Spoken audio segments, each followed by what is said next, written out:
국회를 한번 연결을 해보도록 하죠. 이제 조금 전에 있었던 이재명 민주당 대선 후보의 공직선거법 위반 혐의에 대해서 자 이제 나온 그 대법원 선고에 대해 어떤 국회 반응이 나오고 있는지 여의도의 국회의 하혜빈 기자 연결해 보겠습니다.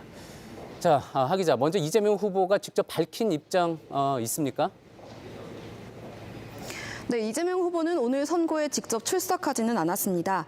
대신 오늘 오전에 한국노총과 함께하는 정책협약식에 참석했는데 선고 관련 언급은 없었습니다. 지금은 노동절을 맞아서 서울의 한 포장마차에서 배달 라이더와 택배 기사들을 만나는 상태인데 아직까지 관련 언급이 마찬가지로 없는 상태입니다. 지난 3월 26일에 있었던 2심 선고 당시에는 이 후보가 직접 재판에 참석했고 무죄 결정이 내려진 이후에는 재판부를 향해서 90도 인사를 하기도 했습니다. 예. 조금 전에 이제 박사라 기자가 민주당에서 상당히 충격적이다 그런 반응이 나왔다고 했는데 좀 더 구체적인 내용 전해주시죠. 네, 아직까지 당이나 선대위 입장에서는 공식 입장은 없는 상태인데요. 개별 의원들이 SNS 등을 통해서 입장을 연달아 발표하고 있는 상황입니다. 그간 당내에서 나왔던 예측들을 종합해보면 대체로 당황스럽다는 반응들인데요.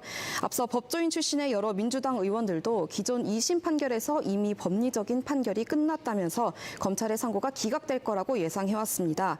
하지만 재판부가 예상 밖의 판단을 하면서 대법원에 대한 비판도 나올 것 같습니다. 특히 대법원 선고 직후인 잠시 뒤에 한덕수 대통령 권한대행이 사퇴할 걸로 예상되기 때문에 대법원의 정치 개입 의혹에 대한 집중 공세가 특히 예상이 됩니다. 이번 판결로 이 후보의 각종 사법 리스크 관련 문제가 다시 불거지는 것도 피하기 어려울 걸로 보입니다. 예, 국민의힘 쪽의 반응은 어떻습니까? 네, 국민의힘 역시 당의 공식 입장을 내지는 않았는데 권성동 국민의힘 원내대표가 조금 전에 직접 입장을 냈습니다. 그동안 국민의힘은 이 후보에게 무죄를 선고한 기존 2심 판결에도 문제가 있다는 입장이었었는데요. 오늘 오전에 권영세 국민의힘 비상대책위원장이 일반 국민의 상식과 법원의 판결이 이 정도로 크게 차이가 난다면 국민들은 법원을 믿기 어렵다고 말했습니다. 그러면서 어떤 판결이 나오든지 이 후보가 정치 무자격자라는 사실에는 변함이 없다고 비판의 목소리를 높였는데요.